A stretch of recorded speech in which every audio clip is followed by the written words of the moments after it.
Good afternoon.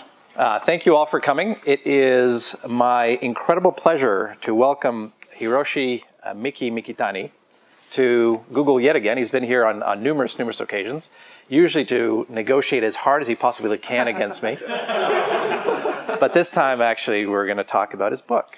But Mickey is one of the most worldly executives you're ever going to come across. I'll give you a little bit of background on him. He was born in Kobe in Japan. He's roughly my age, though he looks about 15 years younger. He attended Hitotsubashi University, graduating in 1988. While working for the Industrial Bank of Japan, Mickey was transferred to the US and in 1993 studied at Harvard University, earning an MBA. Correct me if I'm saying anything wrong here. He worked at the Industrial Bank of Japan from 88 to 96, and his entrepreneurial bug took hold.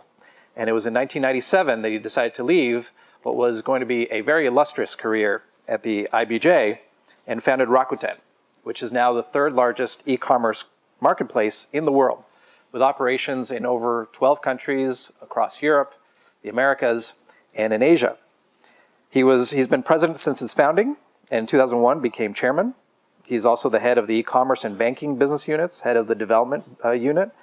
He is director of Kobo, chairman of Rakuten Card Company, chairman of Rakuten Travel.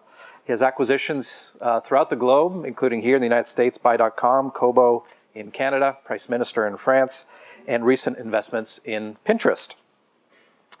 He has more than, I know this number is now outdated, more than 430,000 Twitter followers. Hiroshi Mikitani, and welcome to Google. Mickey, thank you. So, am I supposed to introduce myself? Yes, please do. Okay.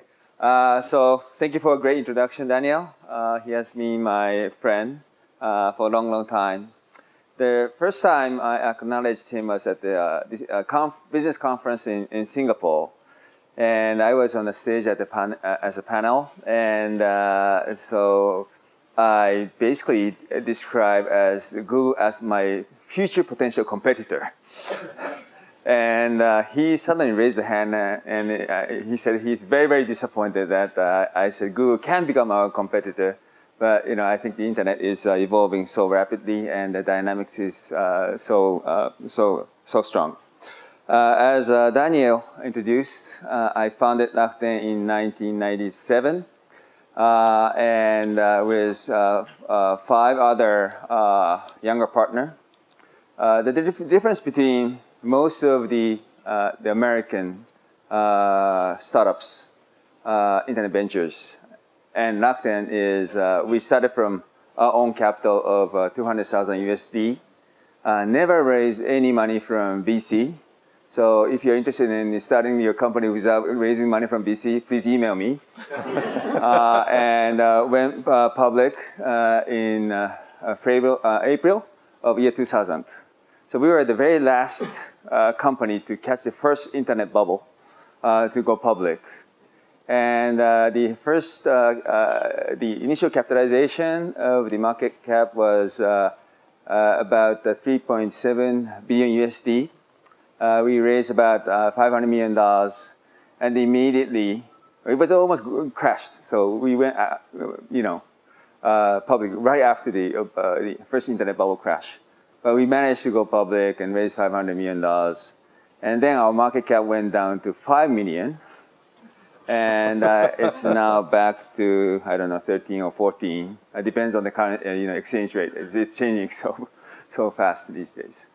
The initial thinking of Rakuten was how to help small to medium-sized shops to sell their product all over Japan. Because there was a huge trend of centralization of the economy to the metropolitan area, especially to Tokyo. And it was very disappointing to see all these small shops in local town being shut down.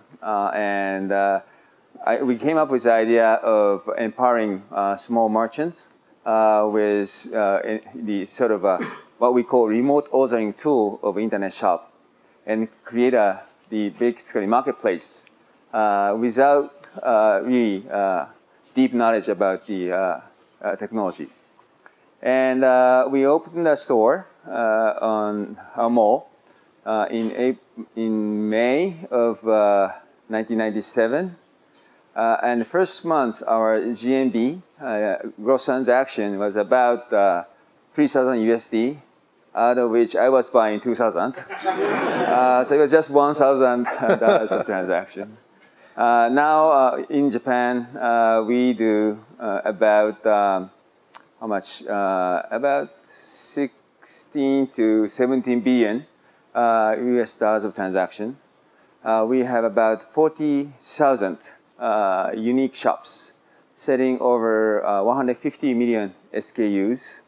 The market share of e-commerce in Japan is about 30%. Our biggest competitor, probably the company you know, does about 13%. And other than e-commerce, we do internet travel. We're number one. Online banking, credit card, online brokerage, and more than anything, we have professional baseball team. From one of the biggest differences in Rakuten and the other company, internet companies, that we do the media, e-retailing, including travel, and we also have online finance business. So we use a balance sheet, not just tracking the behavior of the people, but we use all these data to analyze the credibility of the individuals. We have about 81 million members in Japan. About 90% of internet populations are Rakuten members, and we use our reward program very effectively to retain the customers. I decided to go global 5 years ago, and aggressively, building our own business or buying companies or creating JV. I'm very thrilled to be here and looking forward to have a deep discussion with you guys. Thank you very much. Great, thank you. Please have a seat if you don't mind, Mickey.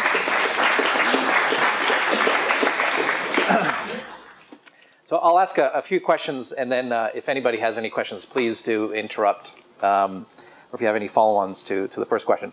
For those of you who haven't had a chance to read Marketplace 3.0 that Mickey wrote, it has some incredible nuggets of wisdom, and I think a lot of similarities to the way Google works, but particularly for a Japanese company that has been so successful in your home country. For you to be able to have such a global vision as quickly as you did, as you said, in the last 5 years, you made some very significant, not only acquisitions, but also startups throughout all of Asia.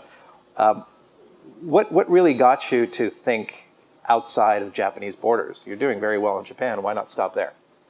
Well, first of all, of course, the economy is globalizing, and I think mainly because of the advancement of information technology, the world has become really flat.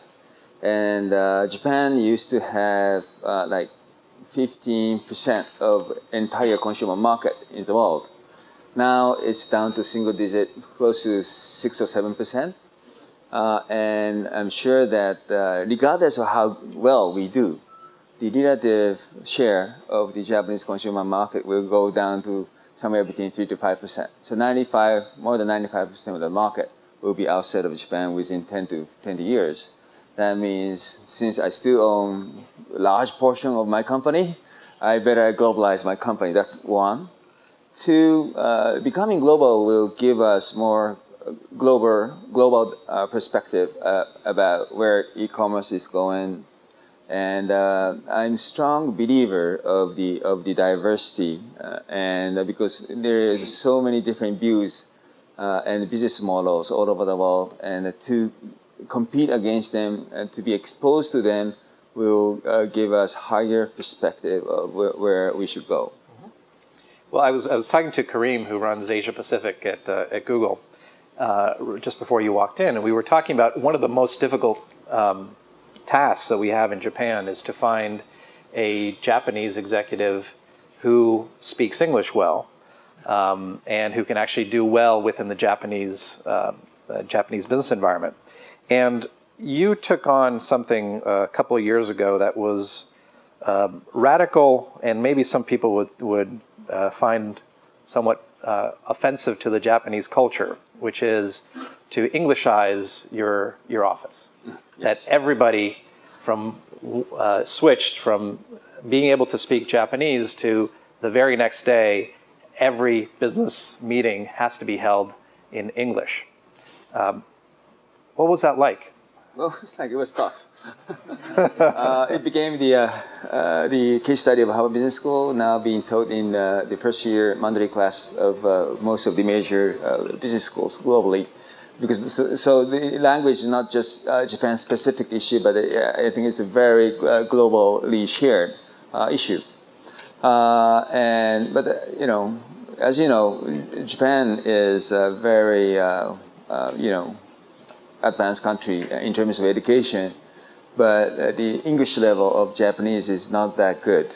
We are second from the bottom in Asia. This is kind of a shame. And then, you know, the reason why we have been so successful in Japan is we have been cross-sharing our, expertise and, key success factors across the business units.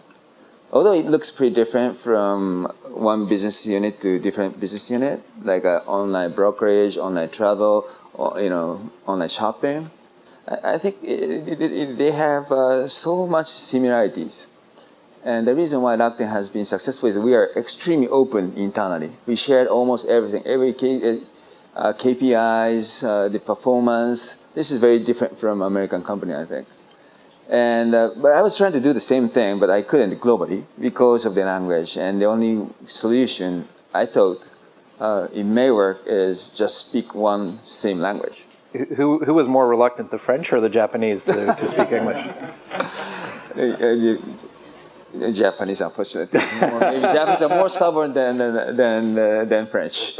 Right. But I'm a strong believer of Japanese service mind, right? So Rakuten is about, the connection, creating a new connection of the Japanese service mind with Western technology. Right. You must have gotten a lot of criticism within corporate circles in Japan for doing this, or did you? And if you did, you were there. You were there. Well, I was speaking English. I didn't speak the Japanese. But how did that impact your decision? What was your thought process behind it? Well, I just thought, leave us alone, right? It's none of your business. Some CEOs really attacked me on the media that this guy is stupid, but now everybody is supportive. As a matter of fact, I proposed to the Prime Minister Abe that we should change English entrance exam of universities from Japan-specific translation-based grammar-oriented exam to the global test, which is TOEFL. And basically, they kind of agreed that they're going to change within several years. Really? And I also asked them we should have a TOEFL test for the bureaucrats as well. And they also agreed. So Japan is changing. Goodness, that's a great way to change the bureaucrats. Here at Google, we have the concept of eating your own dog food. If you launch a product, then we have to test it ourselves. Did you eat your own dog food? Did you write this book in English or in Japanese? I wrote it in English. So I think it's really easy reading. Of course. Of course, I had a great editor. You did. Okay, good. You have a very interesting story about a rice farmer in Japan using the marketplace and how you got started. If you don't mind sharing that story and then what that made you realize about the power of the marketplace. Well, again, initially, this is like 1997, even this is before ADSL, many of the people didn't know how to get connected to the internet. And many of the Japanese people didn't know how to type. So what we did is we, really installed a PC, sign up with ISP on behalf of our merchants, and told them how to type and create a shop. So one of the shop which we had a contract with this, the rice shop, and his business obviously was not in a good shape. But he got into this. He was so intrigued about the PC, and although it didn't look that great initially, but he kept working on it. And of course, his rice was very good, so it got really popular. And then his son decided to come back to his hometown. Mm-hmm. Now, it's really fascinating when you meet Japanese with such a global mindset, and then more importantly, such an entrepreneurial mindset.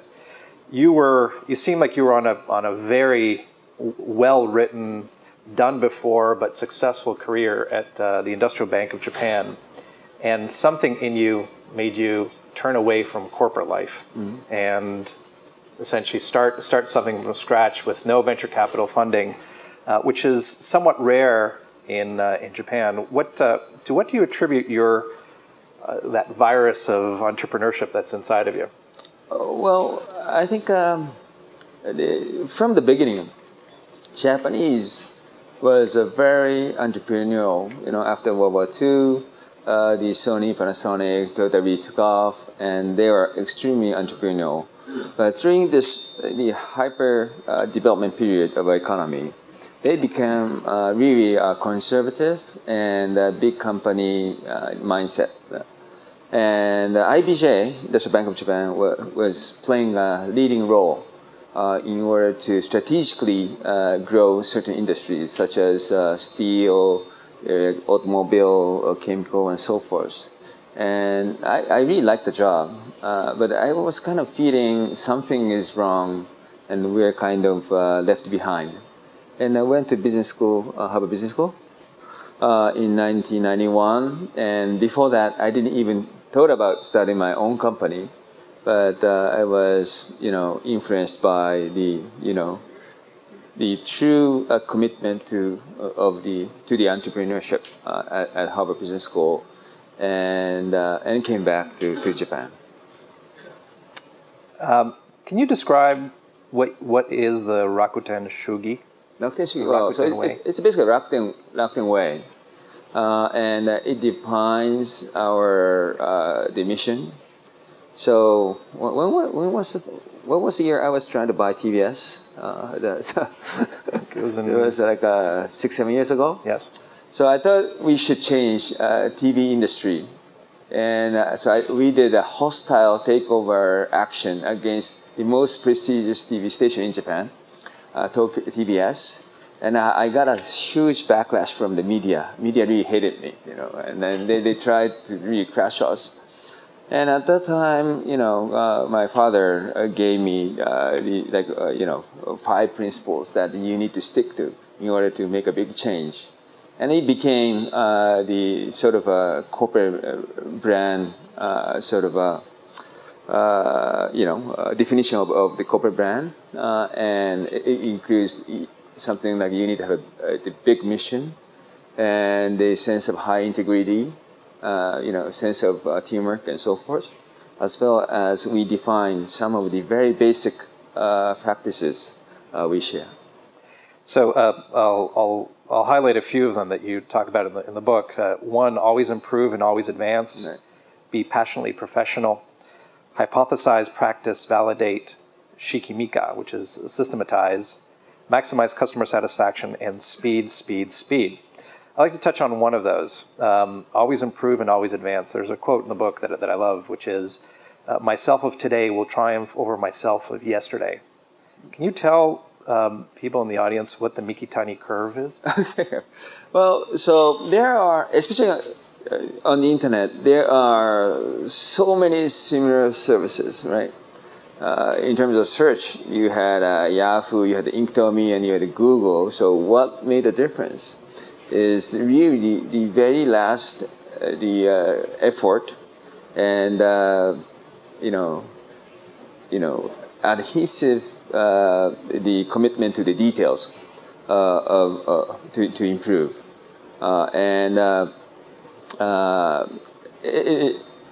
we're in retail business. Our core business is internet shopping, and all these small details really matters.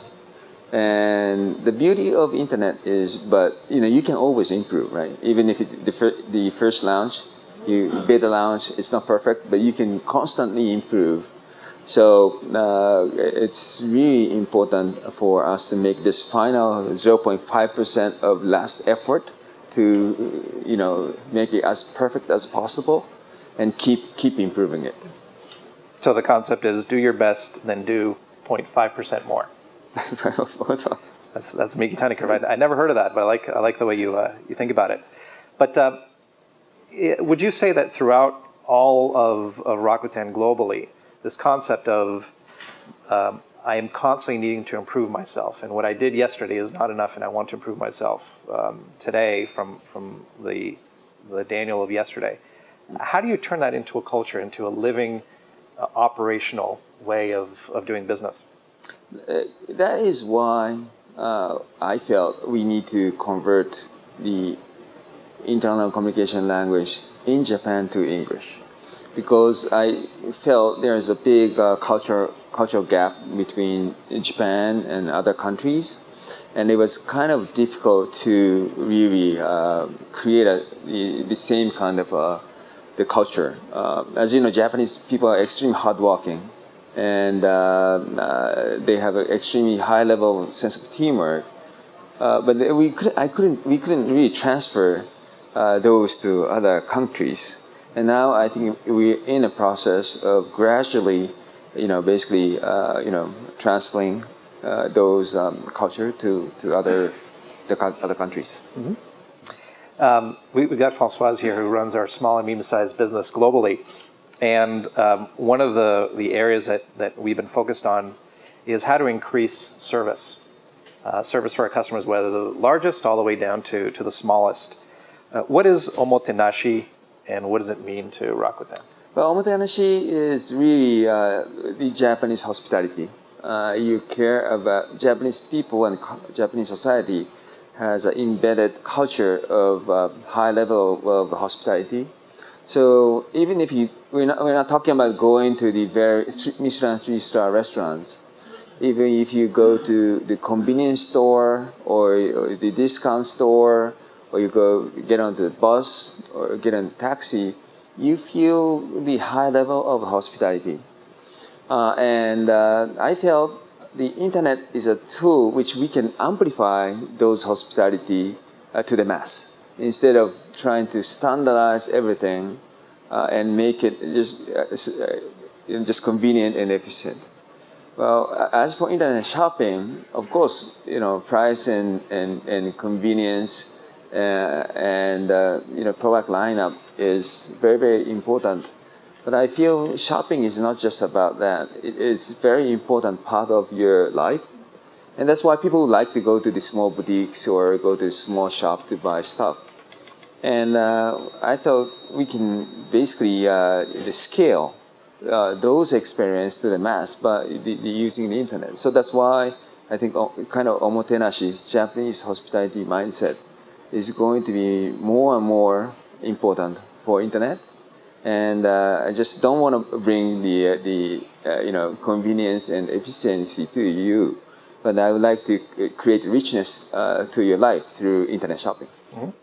Now, what I found fascinating again about your book is how focused you are on building that culture that embodies omotenashi. That at every single level of the organization, people do believe in the mantra of servicing your customer, service other Rakuten employees. Would you say that if I were to go to France or to Canada or here in the US, where you've acquired companies, that there is that level of attention to service that you see in Japan, or do Americans expect a different level of service than you would in a country like Japan? Well, maybe not, but that is why we can bring more, how to call it, emotional surprise to the consumers. The Japanese people, as you know, the Japanese consumers are extremely picky. Not only for the service, but for the quality of the product and quality of the service. So many, I'm sure that the Google people feel the same way. for certain service, if you can become successful in Japan, you can become successful in other countries because Japanese consumers are so picky. And that's why if we can bring a Japanese level of the high hospitality, high service to other countries, we can differentiate ourselves more. How do you differentiate, or how do you characterize a successful, because you've been very aggressive in acquisitions recently at a global pace, between a successful acquisition and a non-successful acquisition? I think Tokyo Broadcasting is an example of something that has not worked out. What have you learned from your failures, and what have you learned from the successes as you go around the globe in acquiring companies? Well, of course, after all, you need to have a financial positive return when you buy the company. So the measurement should be your financial performance, either through the direct gain or through the synergy, or sometimes you can hire more talented people and team through acquisition. But I think more than that, the cultural fit is extremely important for a longer term. And because if you have a different culture in one organization, I think you're going to lose the balance in the future. You, as again, part of the cultural fit, one of I learned this through the book, having pride in your own company and your own business, how every Tuesday everyone has to completely clean out and clean above and below their desk. And no matter how low under the desk you have to go, it has to be completely clean and completely spotless. Do you clean your own desk? Yes. You do? Thank you for asking. Yes. I'm going down the dog food questions. And is this something that you have now instituted across the globe? Yes. In some countries, we're in a still process because there's a cultural gap. But I just feel that I want everybody to feel, your company in your office, your daytime house. And if you have a dust on your floor in your house, you're going to pick it up, right? So I think we need to remind ourselves that this is our house for daytime. And but by the way, please do not misunderstand. We hire professional cleaners as well. It's just a 5 or 10 minutes practice. But as a result, do you feel that it gets people to feel ownership over their job, over the happiness and fulfillment that they get out of their job, and also the service that they're delivering, not only to the person sitting next to you? You don't want someone with a dirty desk next to you, but also it manifests itself in the way they interact with customers as well? Well, the different way to look at this is whenever I go to, the company which is dirty, they tend to be not very successful. Sorry, there was a piece of dirt on the ground. I'm not talking about just one or two desks, but in general, like every single office, there are lots of dirt on the chair and a lot of dirt on the desk, and I just feel very uncomfortable. Mm-hmm. Right? And I have never talked about this, so this is the first time. So let me try. There's one Japanese, how do you call it, auto parts retailer, which the CEO cleans up the bathroom by himself every single day. Right? Really? And that kind of, the company is very extremely successful. I don't know just because of that, no, probably not, but it tells how the CEO is the serious. And many Japanese companies not only clean up the office, we clean up the the areas around our building. Every quarter we have this the volunteer cleanup. And I feel that it's just 5-10 minutes. If somebody kind of disagree with this spending 5 minutes to clean up your desk, I really, feel uncomfortable working with that person, right? Because I'm not, again, we're hiring professional cleaners as well. And what do you do if I don't have my desk clean? I'll teach you how to clean. Okay, good. All right. You have a comment in here that the internet is not a vending machine. And you show the difference between the Amazon model, which is all about efficiency and cost, versus e-commerce as a joyful experience, as having fun. What do you mean by that? What do you mean by the internet is not a vending machine? Well, if you come to Rakuten, for example, we have a minimum level of standardization for the user experience. But at the same time, each shop can create a totally different touch and feel and design. And we let them get connected to the end customer. So they can create a mailing list. Of course, they can do straight basket. They can do private sales. They can do couponing. They can do auction. We enable them to build a Facebook store, for example. And so we are trying to really facilitate the connection between the merchant and the customer. And the reason why Rakuten is so strong is we are aggregation of 40,000 merchants, and those merchants are the best curators.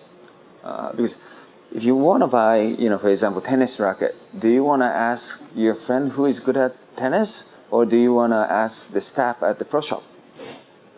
I'm reasonably good tennis player here, but I don't know about the female racket at all. Right? But we have professional curators, and they are, again, they have a very high level of hospitality.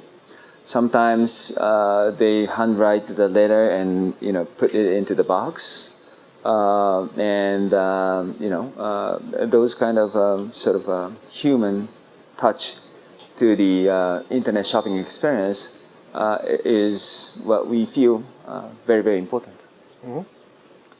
So when you're looking at acquisitions, I think one of the things that you say is learn from local success stories. And here in the United States, a local success story is Amazon. Why do you think Amazon has been so successful here in the United States? And how are you going to be able to compete against Amazon?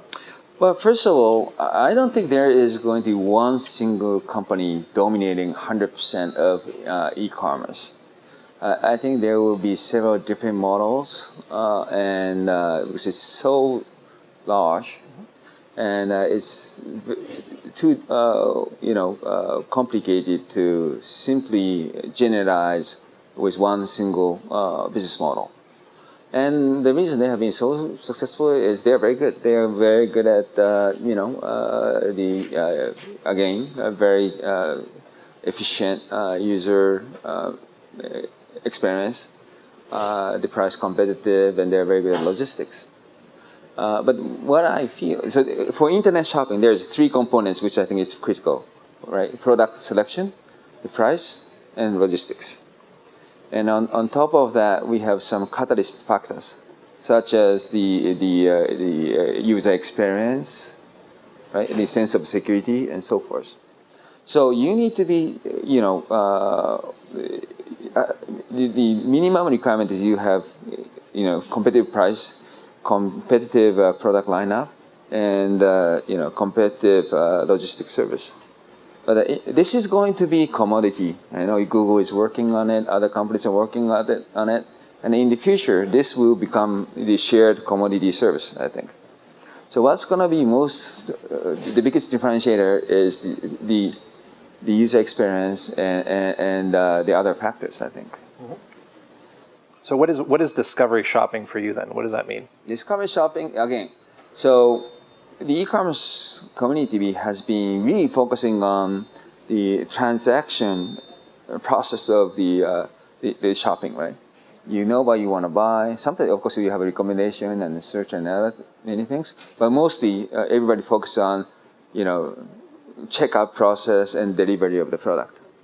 But more and more, as you can see, the Pinterest, of course, Google is working on it.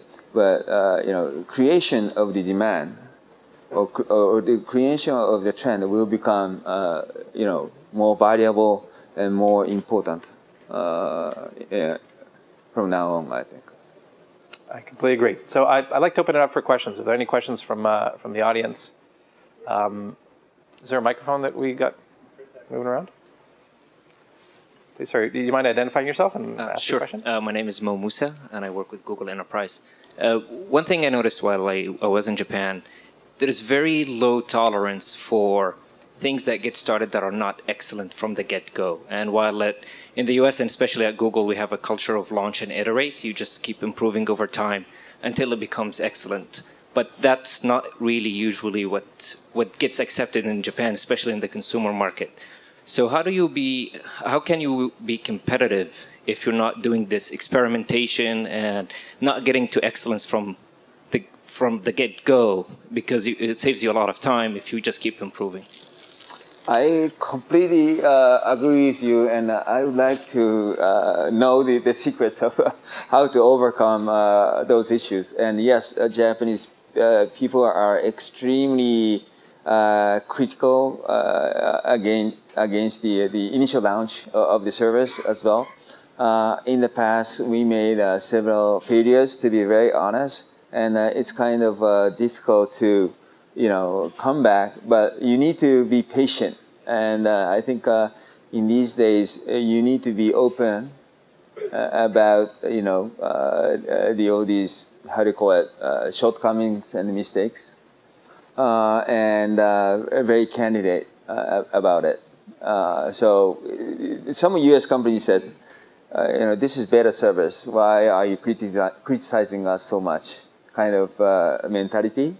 But I think in Japan, I don't know why, but it doesn't work that way. I think you need to be, how do you call it, closer to the final, perfect service before the launch.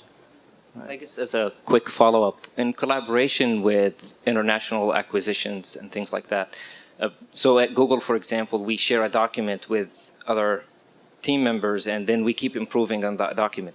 I especially pay very special attention when I'm sharing with a Japanese coworker, because they expect super high level of quality, not something that is growing over time. So I guess, how do you enforce or enable better collaboration between the Japanese employees and the international counterparts? Well, so the initial, the first step was really this language, the project to communicate in English. And two, I think not only just sharing online, but really having a face-to-face interaction is very, very important. I feel that we need to build a sense of team. And at the same time, I think what is important is to educate the non-Japanese, the engineers and product managers. And Japan has a different expectation for the level of the service. Do you reward smart failure? Of course, and yes. How do you do that? Well, in Japan. Well, in first of all, we have never punished the failure unless it's the intentional misconduct. Of course, we had some system down. We had a big fraud, to be very honest, in the past, but we never really punished the mistake. But I think the encouraging, we have the sort of award every month. We give the Rakuten award to many people, and we encourage the sort of new innovation and new creation. Right. Hi, Mickey. My name is Tony Kam. I'm responsible for working with your U.S. team. So I work with Roger and Bernard. They've been great to us. I have a request and a question for you. Request, okay. Rumor is that you're talking to the Dodgers for potential ownership. We love the Giants here. Would you consider perhaps a different team? We don't want them to have better ownership there. My question is, where do you find your inspiration? You have some very different idea, not very conventional ideas. How do you find your inspiration along the way, and how do you test them along the way? Well, it's a very difficult question because I have never been the other person, and this is very natural for me. But I think it's all about applying something you've seen in a different environment to other fields, right? And across applying the same theory to it. And if you think about like shopping, you need to step back and think why people buy product instead of thinking about how we can compete against Amazon in terms of price. You need to, I think, stepping back, and having this holistic view of the scene is very important, I think. And, I don't know why, but I have that kind of the habit and tendency. My name is Joe. I work on Google's new product and service. So product listing ads is one product that we're supporting. So I guess my question has two parts. One part is about the general challenges for Rakuten itself. Like, what do you think is the main challenge for Rakuten? Especially, for example, we talk about competitions, like Google has its product and listing ads. I'm looking at the revenue; it's growing very fast. And what is other sorts of competition you can think of? And my second question is about the opportunity for e-commerce, because we know e-commerce has been there for a long time, like, I don't know, over 15 years probably. So what is the new opportunity you can think of for e-commerce in general for all the companies? Like, I really like you talk about, like, for example, you can personal more customer service, like the purchasing experience, and also you give seller more experience to personalize the way that they sell products. But is there any other opportunity you can think of for e-commerce in general? Thank you. Okay. First of all, I think there are so many rooms for improvement for Rakuten. And definitely now we are building our own logistic network. And we are building our last 1 mile delivery. I think we will be able to do this in Japan. The question is whether we can do this in other countries or not. Japan is a relatively dense country with a little bit larger size of California. And we have a 130 million population, and delivery network is reasonably good, so we can do it. But if you go to other countries, can we do as good logistics service, including in the future last 1 mile delivery or not? Is I think it's totally different scale of story, and we need to consider that. For the future opportunity, I think everybody talk about social shopping. And whether we can figure it out to really how we can scale the social shopping or not is really the opportunity and challenge. That is the reason why we invested in Pinterest. Thank you. Thank you so much for your time and your openness to talk to us here. I'm Nenny, I work in our global team. Just a question, I'm from Europe, and play.com is one of my favorite websites. And I think what's amazing about it is to have free delivery wherever you are in Europe. And really it has been a reason to not buy anywhere else just because of this, even though it potentially can be more expensive. How come that globally we still haven't solved this delivery issue yet? I mean, it's maybe a follow-up on the previous question, but it's incredible that some companies and some sites can offer complete free delivery to wherever you are in the world, whereas you can pay almost to 30-40% of whatever your price is for the same delivery in another company. I mean, how come that this is still such a big issue in the e-commerce world? Well, so even if you say free shipping, the question is it really free shipping or not, right?